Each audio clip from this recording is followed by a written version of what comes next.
subseção 1. Bom, começamos então a gravação. Ministro Vieira de Mello, uma grande alegria recebê-lo aqui, vice-presidente do Tribunal Superior do Trabalho. Seja muito bem-vindo. Professor Ulisses, boa noite. Saúdo a todos os alunos e alunas que comparecem a este evento, uma oportunidade única. Ministro Vieira é uma das referências, grandes referências da Justiça do Trabalho. Eu, pessoalmente, em 98, 99, ministro Vieira, não sei se já te contei essa história, mas ainda juiz de primeiro grau, convocado para atuar no TRT, me impressionei com o julgado de sua relatoria como convocado no TST naquela época, salvo engano, era convocado em 99, trazendo a reflexão, as primeiras provocações sobre os impactos do Código de Defesa do Consumidor, do microsistema processual das ações coletivas, no âmbito da Justiça do Trabalho. Era tema de estudo numa pós-graduação que eu participei na Universidade de Brasília naquela época, e eram acordos realmente muito estimulantes. Portanto, ministro Vieira, como eu disse, é uma referência, é um dos grandes pensadores do direito do trabalho do Brasil, e por isso uma alegria muito grande recebê-lo para falar sobre um tema, não poderia ser diferente, muito atual e muito provocativo, que é o desenvolvimento sustentável em instituições inclusivas, tocando na questão do acesso à justiça na perspectiva do judiciário trabalhista. O professor Ulisses certamente fará a sua saudação inicial, em seguida daremos a palavra ao nosso ilustre convidado. Professor Ulisses. Apenas para dizer boa noite, dar as boas-vindas também ao ministro Vieira de Mello. É uma alegria muito grande ter a sua participação e nos brindar com a sua fala nessa nossa disciplina da Clínica em Direitos Sociais do mestrado, que também é extensiva para os alunos da graduação. Muito boa noite, seja muito bem-vindo, ministro. Muito obrigado, professor. Ministro Douglas, eu queria agradecer inicialmente a gentileza do convite e a gentileza das palavras, que eu acho que são fruto da amizade, do trabalho que temos desenvolvido juntos. O ministro Douglas é uma referência hoje nacional, tem um trabalho em muitas publicações que tem feito a diferença. É reconhecidamente um grande magistrado e um grande acadêmico no âmbito nacional. O professor Ulisses também é uma referência acadêmica, eu tenho muita alegria de estar com ambos aqui e de trazer algumas reflexões, né, sobre um tema que tem sido objeto de exame pelo judiciário. Eu quero cumprimentar todos os alunos, todas as alunas, o meu carinho, a estima de estar aqui no IESB, né, nesse evento. É um motivo de muita alegria e ter o conforto de ser ouvido pelos alunos que vão construir as gerações futuras e, quem sabe, vão consertar aquilo que nós deixamos de fazer. Então, eu fico muito feliz em estar nesse ambiente, é reconfortador. O tema é o desenvolvimento sustentável em instituições inclusivas, o acesso à justiça na perspectiva do judiciário. Eu o dividi em 4 tópicos. O primeiro é a redefinição do conceito de desenvolvimento sustentável, pluridimensional. O segundo são as inflexões desse conceito da Agenda 2030 da ONU sobre o judiciário em geral e sobre as escolas de magistratura. O terceiro é a incorporação da temática na ENAMAT e na formação dos magistrados. E o quarto é o acesso à justiça em instituições inclusivas, o desafio da realidade de um país extremamente desigual. Eu quero dizer que há abordagens econômicas, há abordagens sociais, há abordagens jurídicas e, sobretudo, há abordagens também que resvalam na política e muito provocativas. A minha ideia não é convencer de nada, é um corpo de reflexões sobre um tema novo que surge. Pois bem, o primeiro é a redefinição do conceito de desenvolvimento sustentável pluridimensional. Aqui, de início, é fundamental destacarmos a profunda e paradigmática alteração do conceito de desenvolvimento sustentável nos últimos anos. Essa é uma situação muito importante, porque nós falamos em conceito de desenvolvimento sustentável, mas nós não definimos o universo. Do ponto de vista histórico, e particularmente após o fim da Segunda Guerra, o desenvolvimento era compreendido como um sinônimo de mero crescimento quantitativo da economia. Crescimento quantitativo da economia, em que mais indústrias, mais comércios ou mais insumos seriam os motores da reconstrução mundial. Entretanto, não era difícil imaginar que o consumo em proporção geométrica dos recursos naturais, particularmente os não renováveis, assim como a poluição da água, do solo, do ar, iriam cobrar um preço talvez impagável para gerações futuras. A primeira ideia de sustentabilidade surge como um limite ambiental para aquele crescimento econômico. E, com isso, afirma-se que não se poderia promover qualquer tipo de desenvolvimento, mas sim um sustentável, em que a dimensão econômica encontraria um teto na dimensão ambiental. Dentre essas várias iniciativas acadêmicas e institucionais internacionais, emerge a Comissão da ONU sobre Meio Ambiente e Desenvolvimento, em 1983, e o visionário relatório Brundtland, de 1987, que, sob o sugestivo nome de Nosso Futuro Comum, sedimentou a referência expressa a gerações futuras. Então, eu estou ligando desenvolvimento sustentável e gerações futuras. Isso foi importante, mas era preciso fazer muito mais. Em paralelo a esse desenvolvimento, foi avançando na academia e ganhando espaço no direito. Então, o desenvolvimento ganhou o status de direito humano na Declaração Universal dos Direitos Humanos, em 1948. Contudo, foi na Declaração sobre o Direito ao Desenvolvimento, de 1986, em que se operou a mais notável projeção. O direito ao desenvolvimento é um direito humano inalienável. Isso é fundamental. É um balizador fundamental quando nós imaginamos a perspectiva constitucional na busca de um constitucionalismo em Estado democrático de direito com perspectivas humanitárias. Então, esse direito ao desenvolvimento humano inalienável, destinado à habilitação de todos para participar do desenvolvimento econômico, social, cultural e político, para dele contribuir e desfrutar, com a finalidade de que todos os direitos humanos e liberdades fundamentais possam ser plenamente realizados. Esse conceito é fundamental para todos nós. Como direito humano, o desenvolvimento precisa buscar a sustentabilidade em todas as dimensões do mundo da vida. Nas instituições internacionais, emergiram a Rio 92 e a Agenda 21, que promoviam a integração de mais de uma centena de chefes de governo e de grandes setores da sociedade civil e do mercado em torno do futuro do planeta, em que o compartilhamento das responsabilidades e a parceria entre todos os atores seriam decisivos. Aqui nós começamos a ter uma ideia de um pacto universal para a garantia das futuras gerações. Com essa nova abordagem, substitui-se no sistema da ONU a antiga Comissão Mundial sobre Meio Ambiente e Desenvolvimento pela nova Comissão das Nações Unidas para o Desenvolvimento Sustentável. E isso não foi apenas um jogo de palavras. Na academia, em paralelo a tudo isso, foram dados vários passos na mesma direção, dos quais aqui eu destaco o de Joachim Spangenberg, que na metade da década de 90 apresentou o triângulo da sustentabilidade, logo a seguir reformatado como o prisma da sustentabilidade.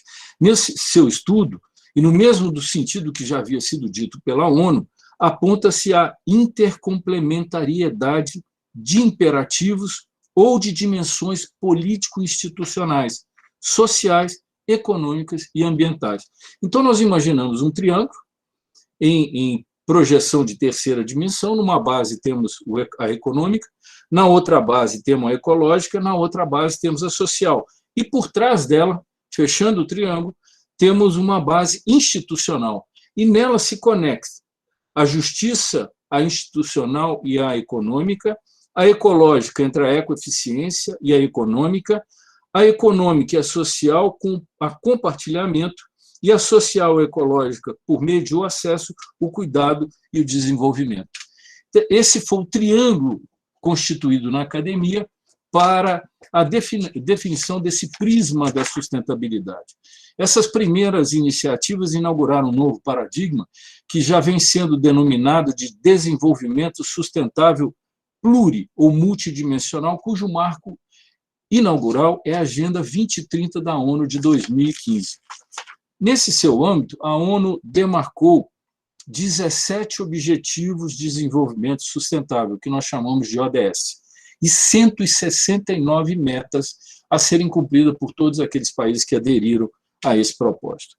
Elas alcançaram as mais variadas áreas da vida humana e pretendem enfrentar suas mais significativas mazelas, como a fome, a desigualdade, a indignidade, o analfabetismo, as doenças, a exclusão, a poluição, a corrupção e tantas outras. Ou seja, é um projeto enorme de construção de uma nova sociedade mundial através de premissas fundadas numa ética irreversível. A grande novidade está no preâmbulo desse documento, onde diz que todos esses objetivos e metas são integrados, indivisíveis e equilibram as 3 dimensões do desenvolvimento sustentável: o econômico, o social e o ambiental. Então, quando nós pensamos nesse desenvolvimento sustentável, nós temos que pensar nessas 3 dimensões para efeito de avaliarmos o que seria um desenvolvimento sustentável.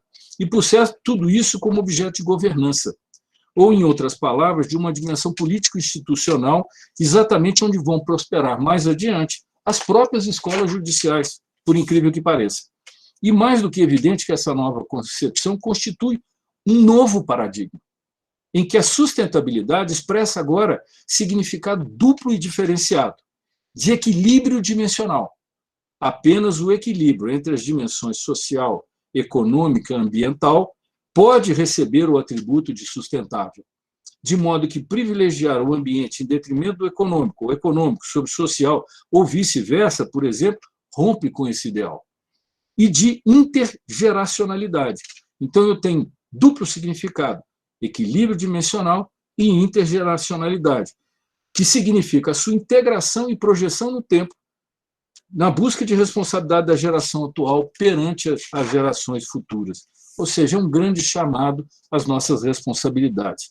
Isso tudo constitui-se, em minhas palavras, em um autêntico projeto civilizatório para a humanidade. E não podemos, como agente de poder e como diretores de escola, por exemplo, o Douglas hoje é um dos responsáveis, ignorar esse chamado à responsabilidade da mais alta relevância para o futuro de todos e, claro, para o próprio futuro da justiça como serviço público e como valor socialmente relevante. Mas a pergunta que nós fazemos agora é onde a justiça e as escolas entram nesse debate. Vamos tentar algumas respostas. E aí eu passo para a segunda parte da minha fala, inflexões desse conceito da Agenda 2030 da ONU sobre o judiciário em geral e sobre as escolas em particular. Essa Agenda 2030 impacta no poder judiciário e nas escolas em vários pontos, mas cabe o destaque para a sua atuação direta no Objetivo de Desenvolvimento Sustentável número 16, que diz o seguinte: promover sociedades pacíficas e inclusivas para o desenvolvimento sustentável, oferecer acesso à justiça para todos e construir instituições efetivas, responsáveis e inclusivas em todos os níveis. O poder judiciário, nessa era moderna, poucas vezes foi chamado de forma tão eloquente para ocupar seu lugar. Para quê? Vamos também estabelecer uma tríplice objetivo: promover a pacificação social, garantir o acesso à justiça e construir instituições sólidas.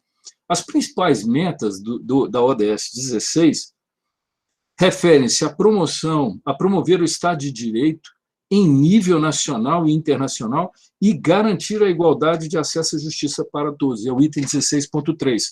O 16.6, por exemplo, desenvolver instituições eficazes, responsáveis e transparentes em todos os níveis. E o item 16.7, garantir a tomada de decisão responsiva, inclusiva, participativa e representativa em todos os níveis. E promover e fazer cumprir leis e políticas não discriminatórias para o desenvolvimento sustentável. Isso envolve a difusão de diversos mecanismos mediados pelo judiciário para a solução de conflitos, muito mais do que a adjudicação de sentença. Hoje, como vice-presidente, eu tenho trabalhado muito com uma mudança cultural, inclusive nas universidades, da cultura da pacificação, que também é uma função do judiciário. Não é só a cultura do conflito, a cultura da adjudicação da lide por meio de decisões judiciais que solvam os conflitos, mas o trabalho através da conciliação, da mediação e da pacificação. E também a facilitação do peticionamento com redução de despesas e de entraves tecnológicos e procedimentais para que o cidadão chegue diretamente ao judiciário e ainda a democratização interna e transparência dos tribunais. Além disso, a justiça é chamada pela submissão de interesse público a garantir e efetivar os diversos direitos humanos que integram os objetivos da ODS, como a segurança alimentar, a moradia, a saúde, a dignidade do trabalho e tantos outros. Todos eles são direitos alçados ao nível constitucional e, apenas quando fazem prevalecer o império da Constituição, os magistrados brasileiros estão exercendo com fidelidade sua missão de efetivar todos esses direitos. Eu não vou aqui ser repetitivo, todos conhecem o artigo 1º da Constituição da República, que tem como fundamento cidadania, dignidade, valores sociais do trabalho, da livre iniciativa, também os objetivos fundamentais da Constituição, que é a construção de uma sociedade livre, justa, solidária, a garantia do desenvolvimento nacional, a erradicação da pobreza e a marginalização e a redução das desigualdades sociais. E como objetivo fundamental que nós agregamos automaticamente à agenda promover o bem de todos sem preconceitos de origem, raça, sexo, cor, idade e quaisquer outras formas de discriminação. Isso é absolutamente fundamental no conceito da Agenda 2030. O judiciário é, cada vez mais o será, o grande fiador do mínimo ético das sociedades humanas, que precisam olhar não apenas para os conflitos do presente, mas também prevenir os conflitos do futuro e garantir os meios e oportunidades para as gerações que virão.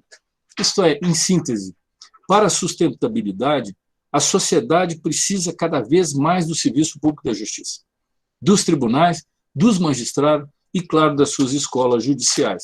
E elas entram nessa questão porque possuem, por atribuição institucional, o objetivo de promover a aquisição e o desenvolvimento de competências profissionais dos magistrados.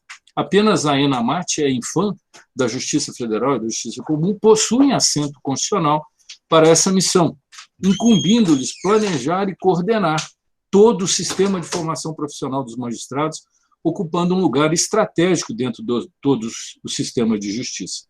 No nosso caso, nós temos a ENAMAT, que é sede no Tribunal Superior, e 24 escolas judiciais de todos os tribunais. E elas são um grande centro de inteligência institucional e funcional do judiciário como poder.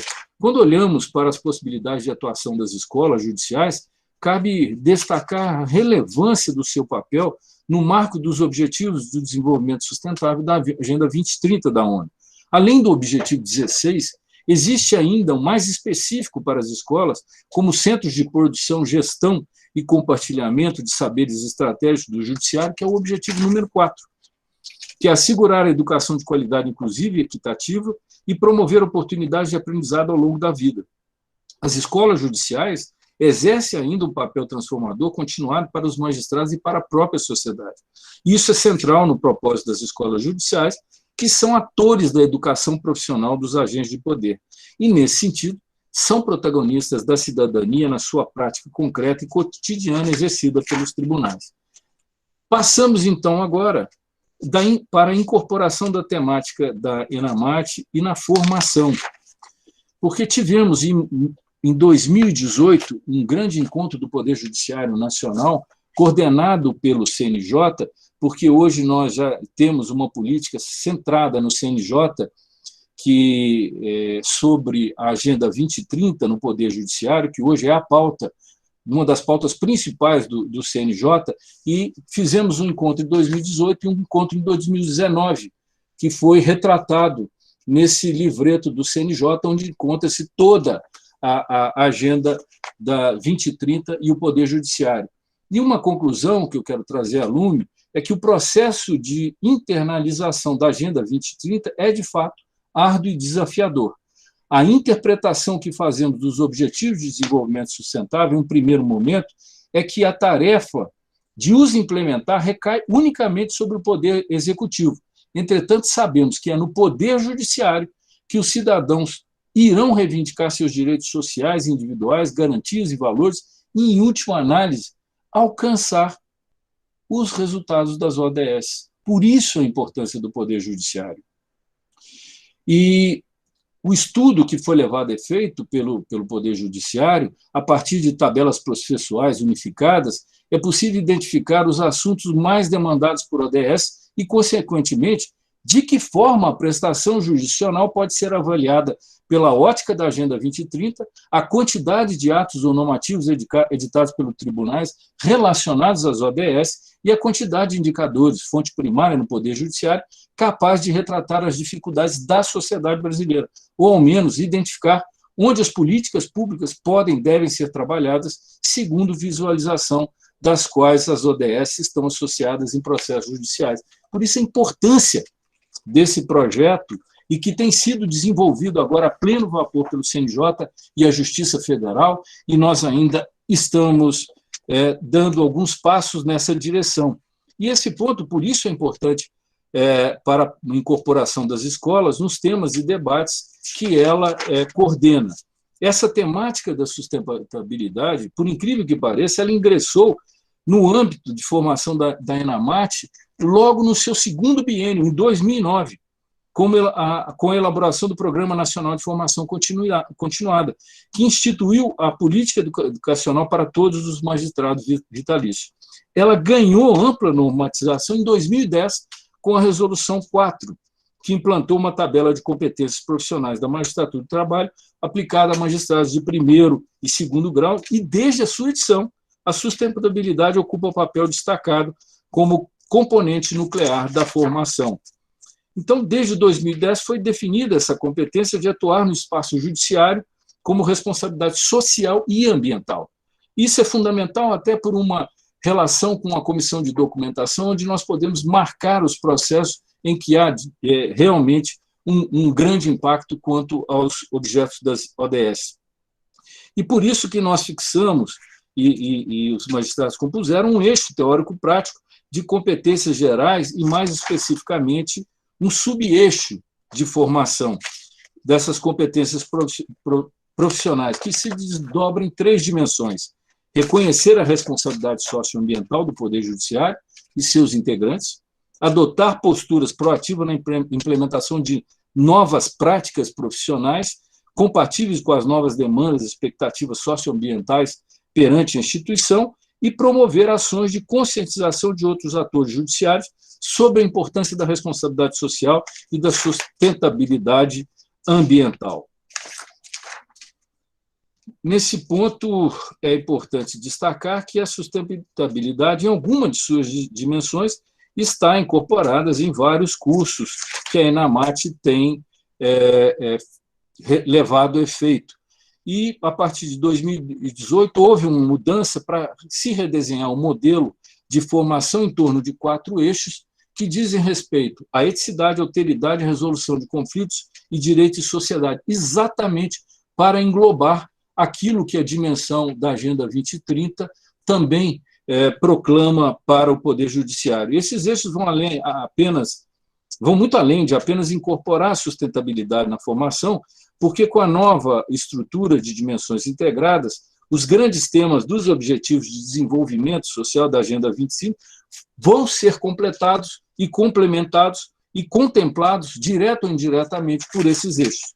O primeiro, da eticidade, que hoje é fundamental na magistratura, ele constrói as pontes com um significado mais profundo da profissão, como um conjunto de atitudes referenciais que sinalizam para a sociedade que o profissional é diferenciado, não apenas porque segue um código profissional com comandos mais rígidos que os demais cidadãos, mas porque espelha valores de uma instituição com integridade, probidade e imparcialidade formal e material, tanto na vida pública quanto na privada, no mundo real como no mundo virtual.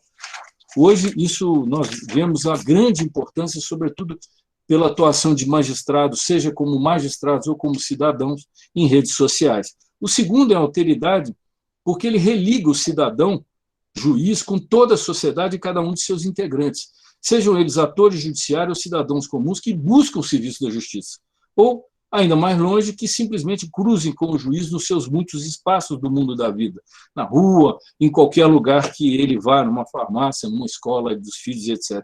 Ele precisa aprender a reconhecer no outro o mesmo valor que deve reconhecer em si mesmo e fazer por merecer esse reconhecimento. Nos leva à resolução de conflitos que foca na dimensão instrumental da profissão, mas está construída na efetividade, especialmente no conteúdo ético, na condução desses fundamentos, como a conciliação e a sentença, que devem ser meios de justiça e pacificação judicial, social em igualdade de condições, e não meras ferramentas de extinção de processo de qualquer jeito, a qualquer custo, como se os seres humanos fossem apenas números numa plataforma eletrônica. Chegamos ao último eixo, que é o direito e sociedade, que reconecta o magistrado com a sociedade como legitimadora das normas jurídicas e, ao mesmo tempo, destinatária dos seus comandos de regulação social, sempre informadas pelos valores supremos da Carta Política e em toda a sua principiologia articulada. O respeito à diversidade de gênero, de raça e de origem, por exemplo, são valores jurídicos, mas igualmente valores sociais que devem ser protegidos e promovidos na sociedade pelo direito e efetivados pela atuação do magistrado. Por fim, chegamos à última etapa da minha fala, que é o acesso à justiça e instituições inclusivas, o desafio da realidade de um país extremamente desigual.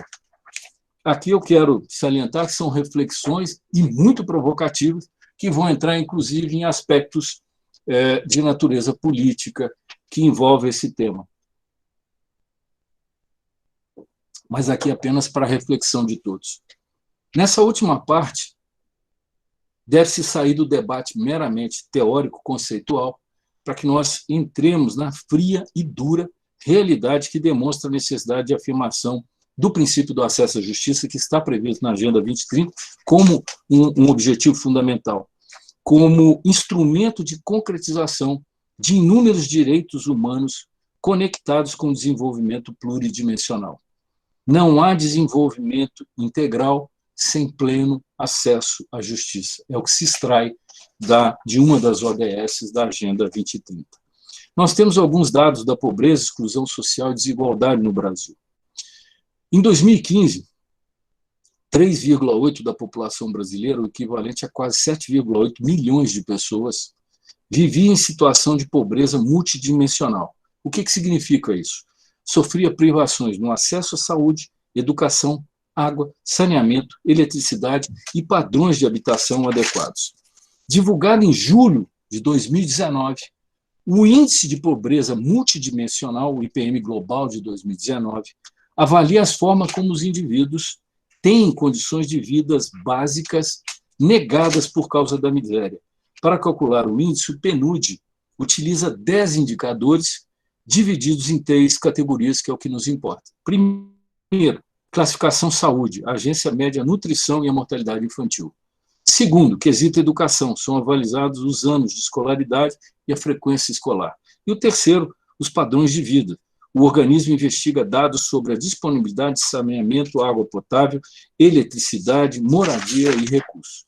O índice brasileiro, apurado naquela época, é de 0,016. À frente do Brasil, na América Latina, estão Trinidad e Tobago, 0,002, Santa Lúcia, 0,007, Guiana, 0,014 e República Dominicana, 0,015. Acreditem, as senhoras e os senhores, para saberem o nosso índice.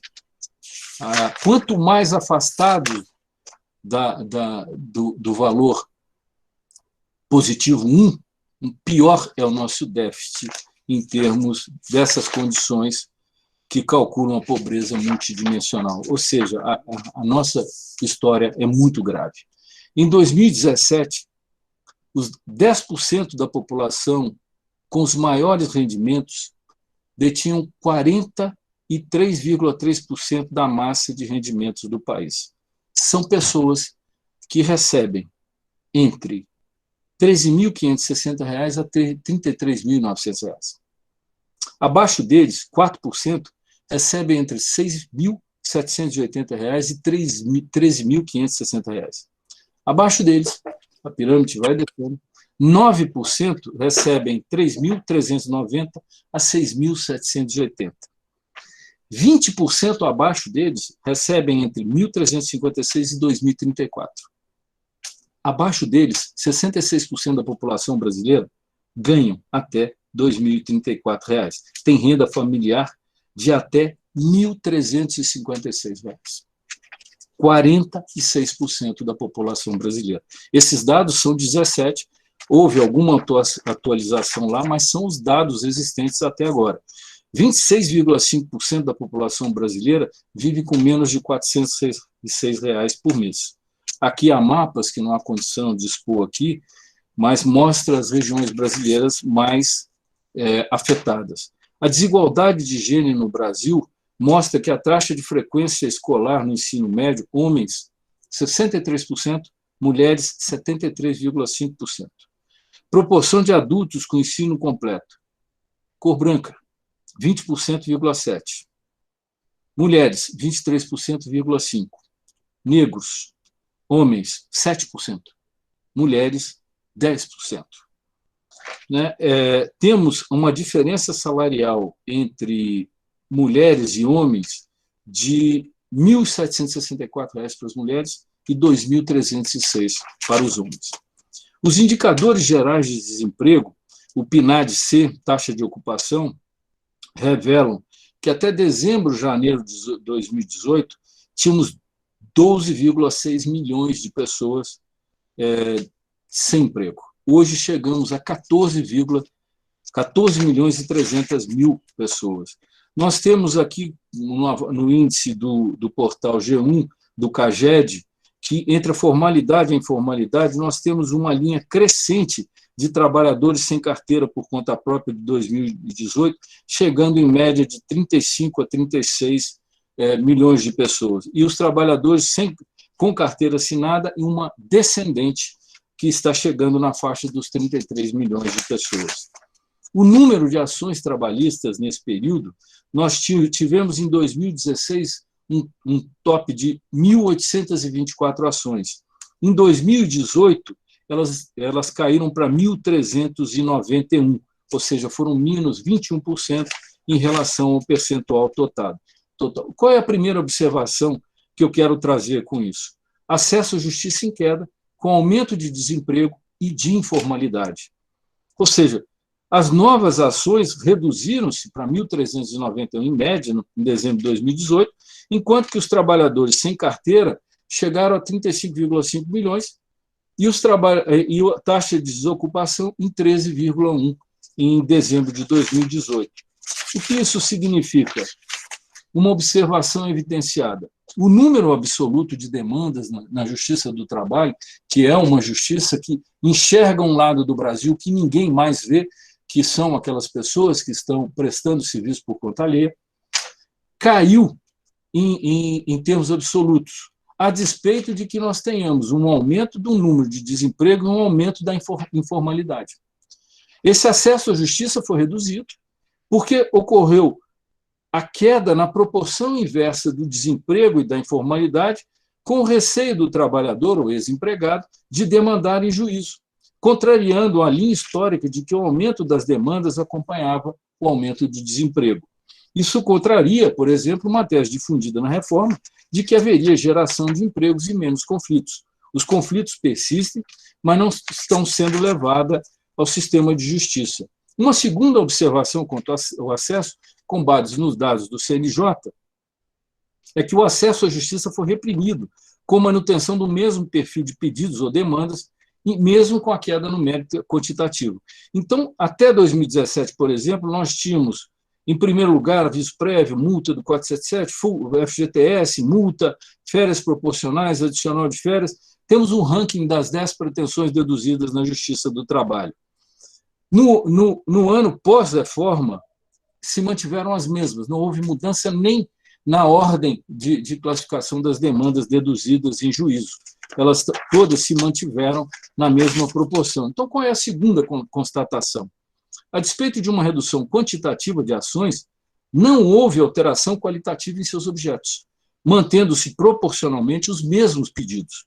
O acesso à justiça foi reduzido, porque as violações de direitos trabalhistas denunciadas pelos trabalhadores ou ex-trabalhadores permanecem qualitativamente as mesmas, em pedidos de verbas básicas de terminação do contrato. São as verbas decorrentes das rescisórias. Isso contraria também, mais uma vez, a tese difundida pela reforma de que haveria maior cumprimento da legislação trabalhista com regras mais simples e mais claras. Os conflitos persistem, e na mesma natureza, mas não são reprimidos nem levados ao sistema de justiça. A terceira observação é o acesso à justiça em queda, mas a eficiência redistributiva mantida pela Justiça do Trabalho. Alguns dados econômicos da Justiça do Trabalho, por exemplo. Em 2018, os valores pagos aos reclamantes em decorrência da atuação da Justiça do Trabalho atingiram a cifra de 29.374.970.000 reais. Os valores por força de acordo, 13.813.422.497 reais. Os valores recolhidos à Previdência foram de 2.768.230.000. A Receita Federal de 417.903.000. Os valores recolhidos a título de multa e custa 422 milhões. E isso sem falar que já em 2020 nós já atingimos valores vultosos, como também no ano de 2019. Eu tenho aqui os dados, mas serei cansativo se os ficar repetindo. Então, a terceira constatação evidenciada quanto ao acesso. A despeito da redução quantitativa do número de ações, a Justiça do Trabalho permanece sendo a mais célere e ainda com maior redistribuição de riqueza, tanto aos trabalhadores quanto ao sistema de seguridade social. O acesso à justiça foi reduzido, mas a justiça ainda possui grande capacidade de efetivar direitos sociais violados. O desenvolvimento pluridimensional, nos parâmetros da Agenda 2030 da ONU, encontra na Justiça do Trabalho um ator institucional altamente operoso e eficiente exatamente pelos seus objetivos, que nós constatamos por essas estatísticas legais. Mas aqui eu vou entrar numa parte bem polêmica agora. Como é que nós vivemos todos esses aspectos? Como nós chegamos a um momento em que, como diz o professor Antônio José Avelãs, no seu livro As Origens do Capitalismo, a Nova Ordem Jurídica Burguesa, ele pondera a necessidade de nós superarmos a compreensão da economia a partir de teorias econômicas excessivamente cientificistas e deterministas, que se baseiam na premissa de que os mercados, longe de serem construções sociais e políticas, têm uma lógica natural e própria, diante da qual todas as instituições humanas precisam se curvar. Ele afirma, e isso aqui é fundamental para nós trabalharmos com a realidade que a gente vive hoje. Óbvio que é uma reflexão. Ele afirma que nessa premissa há um erro básico. Mercados são construções sociais e políticas. Daí porque a economia é uma ciência política e histórica, podendo até mesmo ser considerada uma parte da filosofia social. Aquela premissa falsa que impulsiona os riscos excessivos e progressivos da matemática na economia, porque os modelos matemáticos sofisticados são construídos a partir de premissas simples e distorcidas da realidade. Ou porque a matemática não responde, e aí é o mais importante, às questões fundamentais da alocação de recursos em uma sociedade plural e complexa, na medida em que estas envolvem igualmente uma discussão ética e política.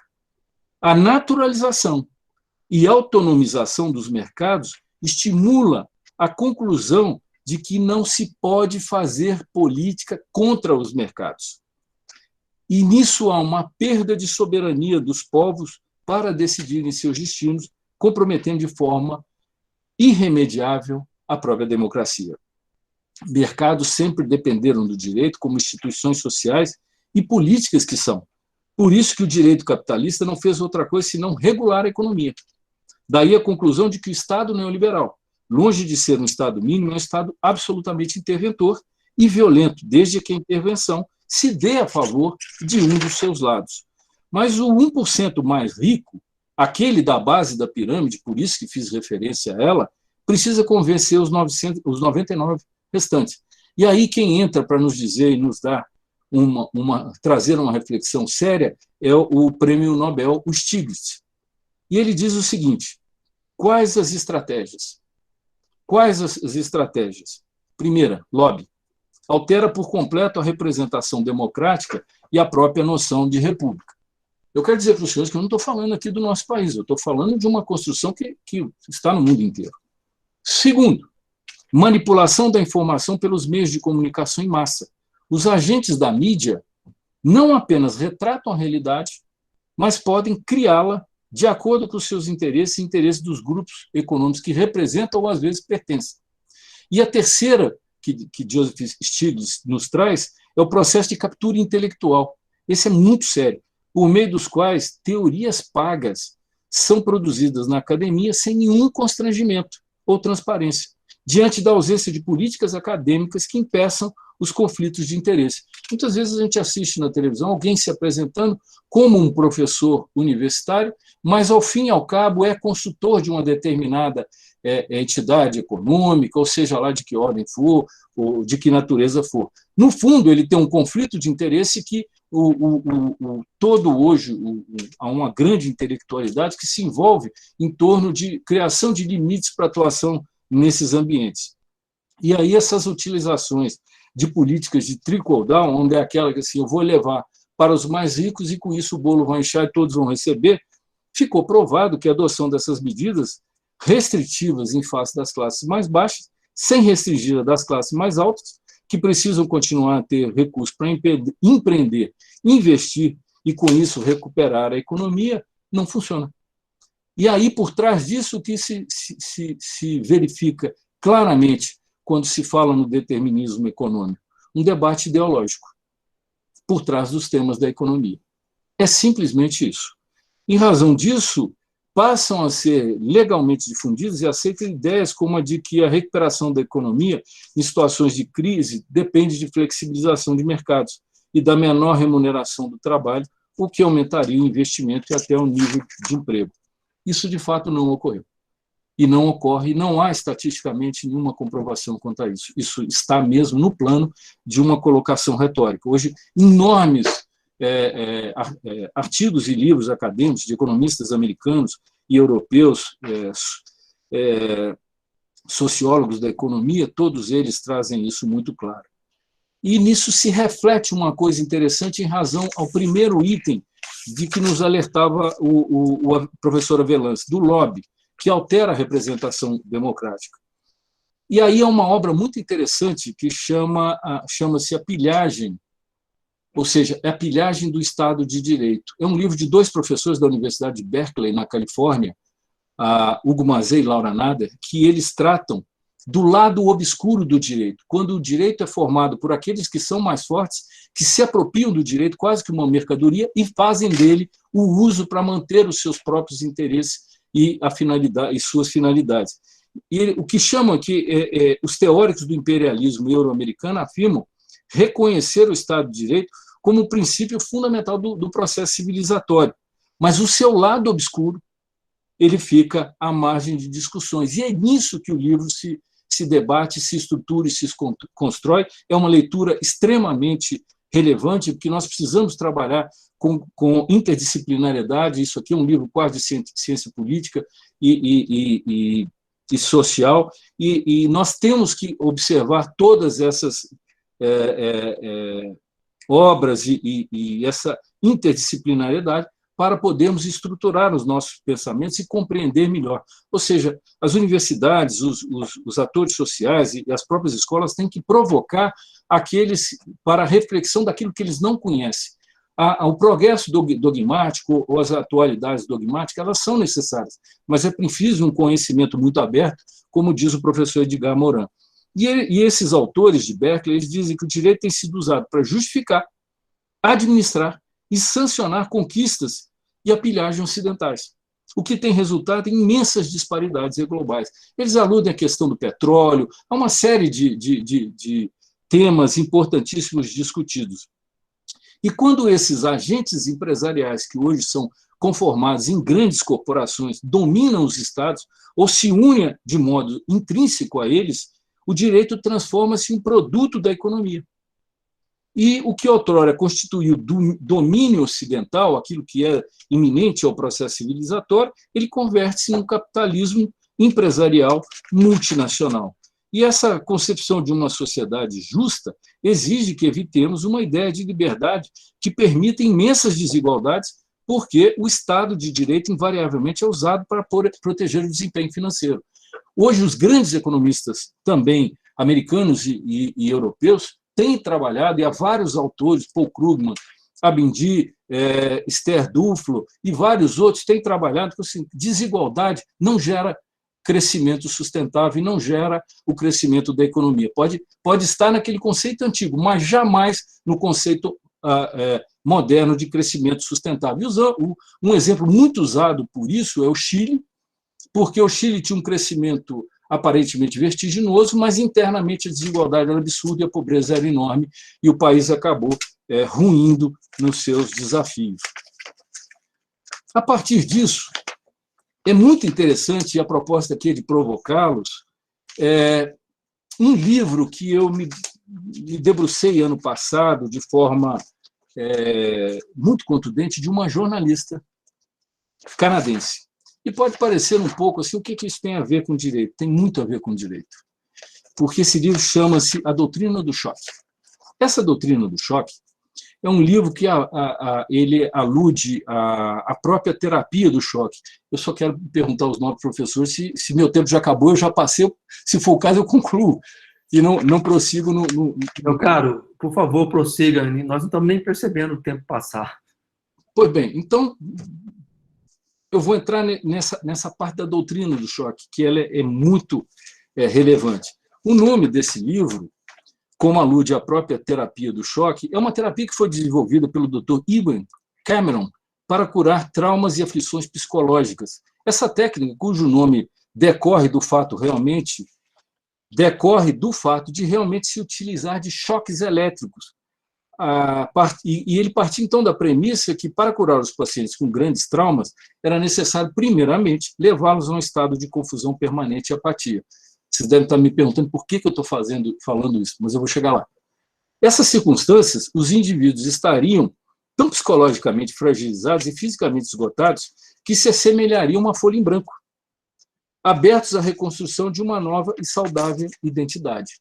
Naomi Klein, ela parte desse exemplo para sustentar que as crises, as grandes crises, seja uma crise pandêmica como essa, ou uma crise bélica ou militar, ou uma crise natural, como inundação, uma outra dessa natureza, e desastres econômicos, podem estar sendo explorados por uma rica minoria em seu próprio benefício.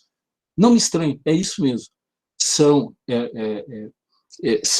É uma minoria rica que aproveita esses momentos para atuar economicamente. Em outras palavras, há quem se aproveite dos problemas econômicos para, por meio de técnicas equivalentes à teoria do choque, submeter as pessoas a tal estado de confusão mental e apatia que as impeça de reagir adequadamente a mudanças, mesmo quando essas trazem consequências negativas para ela. Essa autora, ela alude que, embora a ideia de que uma nova ordem pode surgir da desintegração de uma civilização não seja nova, é nova a prática de intencionalmente destruir economias para depois reestruturá-las em benefício de uma elite econômica.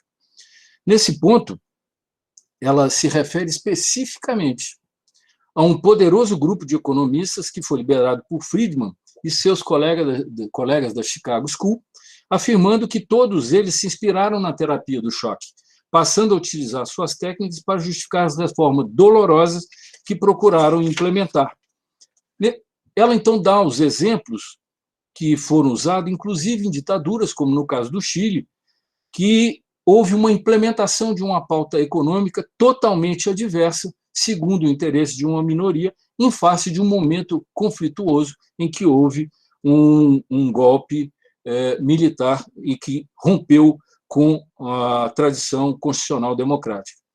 Não se pode imputar toda essa brutalidade, segundo a autora, apenas a regimes ditatoriais, na medida em que se trata de um terror planejado, desenhado para forçar a população a aceitar e obedecer às novas regras, em estratégias que se associam igualmente à aniquilação de todos os que se coloquem como opositores do plano político e ideológico.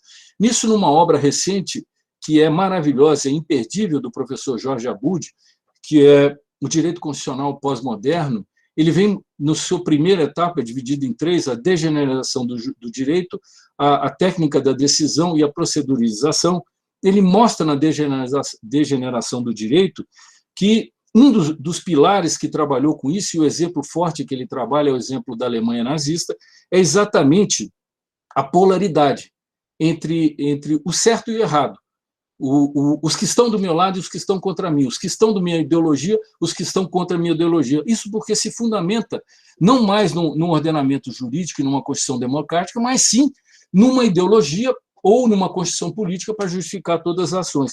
E esse debate político rico cria um risco exagerado para a terapia do choque atingir seus objetivos. Essas estratégias são implementadas, segundo a Naomi Klein, para a realização de reformas em que os grandes perdedores são a maior parte da sociedade, e, mais uma vez, o exemplo citado em detalhes é o Chile, onde as reformas em busca de austeridade foram acompanhadas de um aumento de desemprego e desigualdade, embora o índice do país de crescimento econômico não sustentável fosse muito bom.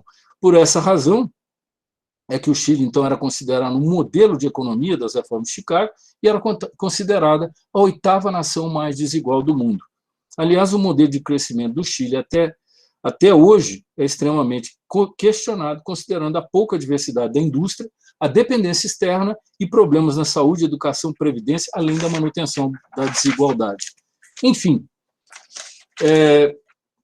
o tema da Agenda 2030, o tema do judiciário, incorporado pelo CNJ, a importância das escolas no momento de formação dos magistrados que determinam essas políticas e a identificação dos temas relevantes para a sociedade nos levam a uma reflexão muito importante sobre os novos tempos. Os novos tempos trazem o futuro do trabalho, economia 4.0, trabalho tecnológico, mas, sobretudo, nós precisamos ter a consciência de que nós temos como referencial a Constituição e a evolução da história constitucional nos leva a uma Constituição humanitária. Não é à toa que os direitos humanos são, de fato, a maior relevância de um país democrático no mundo e um país considerado estabilizado constitucionalmente. Por fim, a advertência de Naomi Klein de que negócios e ideologia são inseparáveis, e de que, se realmente queremos entender o que motiva determinadas políticas, precisamos tentar identificar quem são seus maiores beneficiários. Pois bem, professor, ministro Douglas e professor Ulisses, eram essas as minhas reflexões em torno do desenvolvimento sustentável, em instituições inclusivas, o acesso à justiça na perspectiva do judiciário. Muito mais do que fazer uma explanação dogmática, eu tive o propósito de ser provocativo, de trazer reflexões e de tentar trazer para o grande debate que nós vivemos hoje, não só no Brasil, mas no mundo, entre o direito e a economia. E sabemos pautá-lo, entendê-lo, compreendê-lo e com ele conviver. Muito obrigado pela oportunidade, espero não tê-lo cansado e desculpe as reflexões muito provocativas. Em absoluto, ministro Vieira. Ao contrário, nós temos muito a agradecer por tantas reflexões. Eu fiz aqui, foram 3 páginas de anotações, só não anotei mais porque acabei perdendo em meio às reflexões a partir das suas profundas considerações. Realmente, nós transitamos aí por esse compromisso ético da magistratura de um estudo permanente, sistemático, aprofundado da realidade social, econômica e política em que estamos inseridos como uma condição necessária e essencial para que a jurisdição possa ser prestada de forma adequada e compatível com os marcos fundacionais da nossa sociedade que estão inscritos na Constituição. De fato, nós não temos tanto tempo, ministro Vieira. Os alunos da graduação começam as aulas às 19h15, mas há um espaço para alguns questionamentos, para algumas ponderações. Eu confesso que não sei nem por onde começar, mas certamente as indicações de leitura foram anotadas aqui, a Doutrina do Choque foi a última que anotei, vou comprar esse livro com certeza, vou ler com muita atenção, com muito interesse, até porque a crise parece que se tornou uma categoria ordinária, corriqueira, integrada às sociedades contemporâneas, tanto que já existem estudos sobre as crises como algo, uma categoria epistemológica própria, permanente, naturalizada, quando deveria ser algo absolutamente excepcional, justamente porque contraria a normalidade dos movimentos econômicos, políticos, jurídicos, sociais. Mas muito obrigado, viu, ministro Vieira, pelas reflexões. Acho que os alunos sairão daqui com muitas ideias, sobretudo com este compromisso de aprofundamento nessa Agenda 2030 da ONU, que se propõe, a partir dos objetivos fundamentais para esse desenvolvimento sustentável, se propõe a construção de um mundo mais ético, mais justo, com menos violação de direitos humanos, com mais realização da dignidade humana. Mas, professor Ulisses, considerações? Bom, ficaria aqui a noite inteira ouvindo Vossa Excelência, ministro Vieira de Mello. Realmente uma exposição extremamente objetiva, extremamente clara, e fazendo um percurso como um fio condutor, desde a agenda da ONU até a reflexão. E efetivamente, dá para a gente compreender que o judiciário tem um papel fundamental nessa transformação da sociedade moderna no século XXI. E talvez até por isso já esteja sendo atacado de maneira, às vezes, desproporcional e um pouco até feroz em alguns segmentos. E, efetivamente, nós temos, assim, na própria base política, uma desigualdade na própria produção legislativa. Quando a gente vê o processo eleitoral, ainda o fator econômico sendo um elemento de força, e, efetivamente, quando a gente pensa nessa reforma trabalhista, ela passou que nem um trator por cima de todo mundo e ela realmente busca um esvaziamento ou uma mitigação, em grande medida, dos direitos dos trabalhadores. Dois aspectos que eu gostaria de comentar nesse sentido. O primeiro deles é que essa redução da litigiosidade, ela, infelizmente, tem, a meu sentir, o marco mais forte num aspecto que me atinge até diretamente.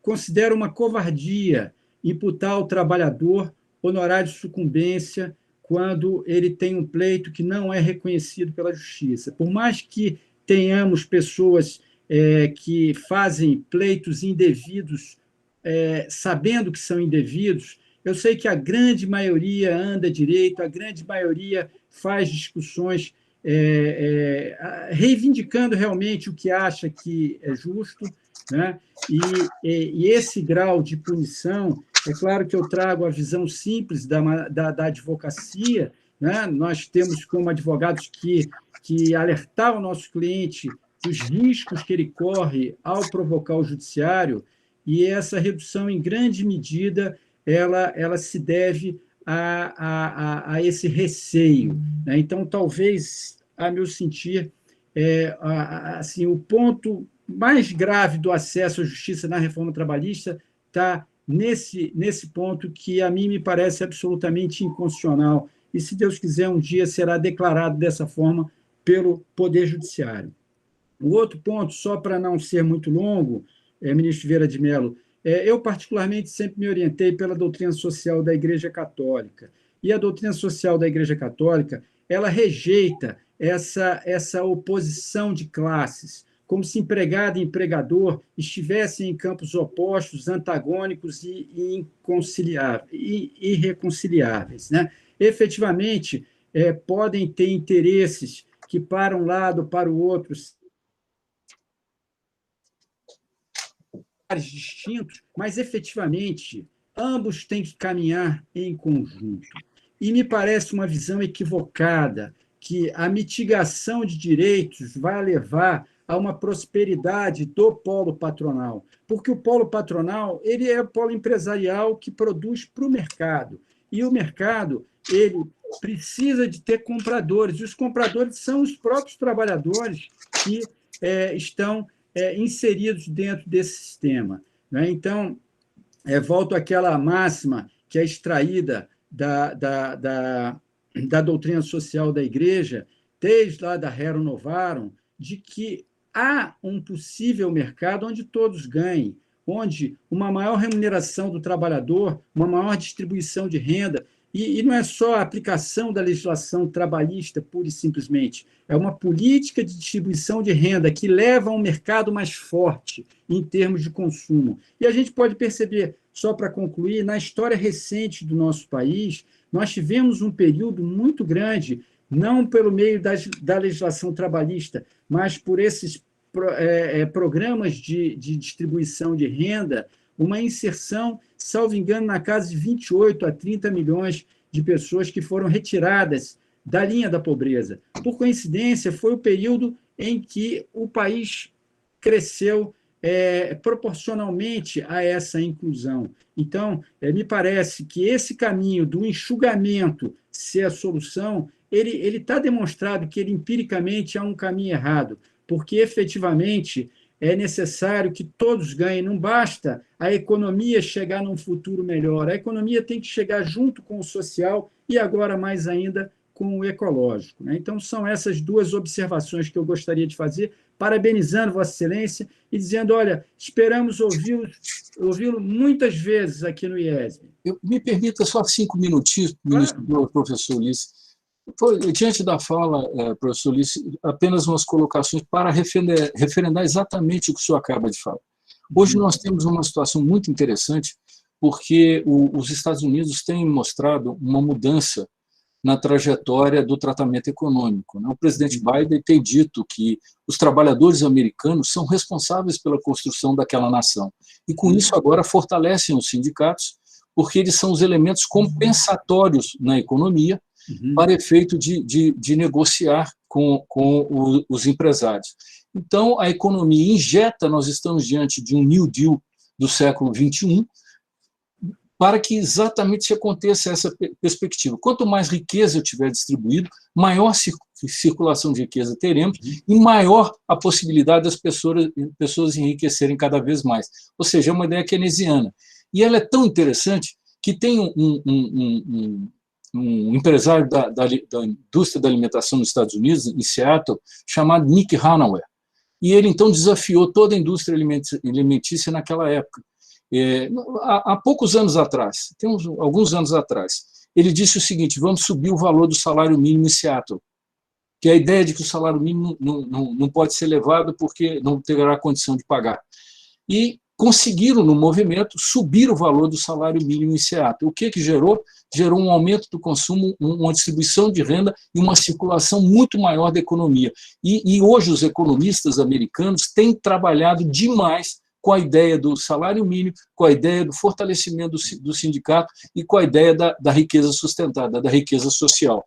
E essas ideias, elas estão diretamente na Agenda 2030 da ONU, porque a ODS 16 e o CNJ agora criou LIODs, que são laboratórios de investigação e observação dessas demandas. E eles mapeiam no Brasil todo as demandas e sabem quais são os pontos de gargalo da nossa economia, da nossa sociedade, até para que projetos futuros possam sobreviver e possam trabalhar com isso. Então, é muito importante essa construção, essa integração, poder judiciário, Agenda 2030, não é só o executivo, a gente não tem que esperar que só um ramo do poder faça, nós todos temos que contribuir, porque, afinal de contas, e eu falo isso de coração aberto, eu quero para todos aquilo que eu tenho. aquilo que me foi conseguido. E talvez eu só tenha conseguido o que consegui porque venho de uma família de classe média que me possibilitou começar de pontos muito à frente de todos. Uma universidade pública, escolas privadas de grande qualidade, mas o que nós queremos é que todos tenham ponto de partida. Isto é o liberalismo. Isto é o liberalismo. É partir do mesmo ponto. É partir do mesmo ponto. É o que o nosso professor Delfim Neto nos traz com muita sabedoria. O ponto de partida tem que ser o mesmo, e aí que vence o melhor. Muito obrigado pela oportunidade. Excelente. Ministro Vieira, alguns alunos mandaram mensagens pedindo indicações de bibliografia, alguns livros que foram referidos na sua exposição. Se puder selecionar uns 2 ou 3 mais impactantes para referenciar aqui. Mas, professor Ulisses, o ministro Vieira não é a primeira vez que está conosco, já é um convidado de tempos em tempos aqui no IESB, e dia desses ele mencionou, numa das nossas conversas acerca de teses jurídicas, durante as sessões, a criação de um grupo de estudo. Vamos pensar em, quem sabe, seduzi-lo para participar conosco aqui no IESB, de um grupo de estudo nessa linha, direito, economia, agenda social, desenvolvimento sustentável, sentido pluridimensional. Vamos depois voltar a falar com ele, não é, professor Ulisses? Depois não, vamos inaugurar já agora, ministro. Espero que o senhor aceite o convite. Obrigado, professor. Muita honra. Vindo de vossas excelências, para mim é só motivo de alegria, orgulho e honra. Mas você sabe que o ministro Vieira é de Minas Gerais e aquela história, a gente não faz o convite sem saber a resposta antes, né? Mais uma vez mais, ministro Vieira, muito obrigado, foi excepcional. Poderia só referir algumas obras, 2 ou 3 aí para os alunos? Olha, o livro... Deixa eu só pegar aqui um instantinho, que é rapidinho, aqui um minutinho, aqui, ver se eu acho ele aqui. A Doutrina do Choque, um livro interessantíssimo. Isso aqui, ó, A Pilhagem, quando o Estado de Direito é ilegal, é do Hugo Matei e Laura Nader. É um livro fundamental para uma leitura, para uma compreensão do que é o Estado de Direito nesse momento. Esse livro, ele, para mim, tem várias marcações aqui, eu tenho trabalhado com ele. O livro Direito Constitucional Pós-Moderno, do professor Jorge Abud, recém-editado, eu estou aqui encantado, eu não consigo parar de largar o livro. Há um livro fundamental, pequenininho, fácil da gente ler, Constituição, Liberdade e Interpretação, do professor Humberto Ávila. Também é uma publicação bem nova e bem importante. E temos a Doutrina do Choque dessa jornalista americana, que, na verdade, é uma grande ativista dos direitos humanos, dos direitos ambientais, que editou um agora, que é a minha leitura de cabeceira, que é fundamental nesse momento, que é esse aqui, This Changes Everything, ou seja, tudo pode mudar. É o capitalismo versus o clima. É exatamente aquele debate que vocês mencionaram no início da conversa ontem. É uma das maiores obras que foi premiada internacionalmente, que trata dessa questão do clima e do capitalismo, ou seja, é imperdível. E é uma leitura que é quase um romance, né? E traz todo o histórico dessa mudança climática e seus efeitos. Para vocês terem exemplo, ela dá um exemplo que um avião pousou no Texas, estava fazendo um calor de quase 50 graus, enquanto os passageiros estavam lá dentro aguardando o transbordo, o avião se enterrou no solo, porque o calor derreteu a pista com o peso do avião, as rodas afundaram. Então, você veja onde que nós estamos e do que nós estamos falando. Isso está no livro. É fundamental que nós tenhamos, mas o que eu queria agradecer a todos vocês, Luiz Douglas, professor Ulisses, e sobretudo aos alunos que nos acompanharam e gentilmente manifestaram-se aqui, e dizer o seguinte: nós precisamos ter uma cabeça aberta para uma interdisciplinariedade, nós precisamos compreender tudo para que possamos exercer a nossa profissão com segurança e tranquilidade. O mundo hoje é complexo. As demandas são complexas e o universo é complexo. Então, nós precisamos também nos aperfeiçoar na complexidade interdisciplinarmente. Muito obrigado. Foi uma alegria estar aqui, um momento de muito prazer e de grande satisfação. Muito obrigado, ministro Douglas, professor Ulisses. Obrigado, ministro Vieira. Esperamos voltar ao assunto em breve do grupo de estudo. Agradeço aos nossos alunos, ao professor Ulisses, e desejando que todos sigam bem, com saúde, com distanciamento social, com higienização, enfim, evitando essa chaga que está nos afligindo, essa pandemia que precisa ser suplantada o mais rápido possível. Desejo uma boa noite a todos, um grande abraço. Obrigado pela disposição, ministro. Obrigado a todos vocês. Uma boa noite. Boa noite.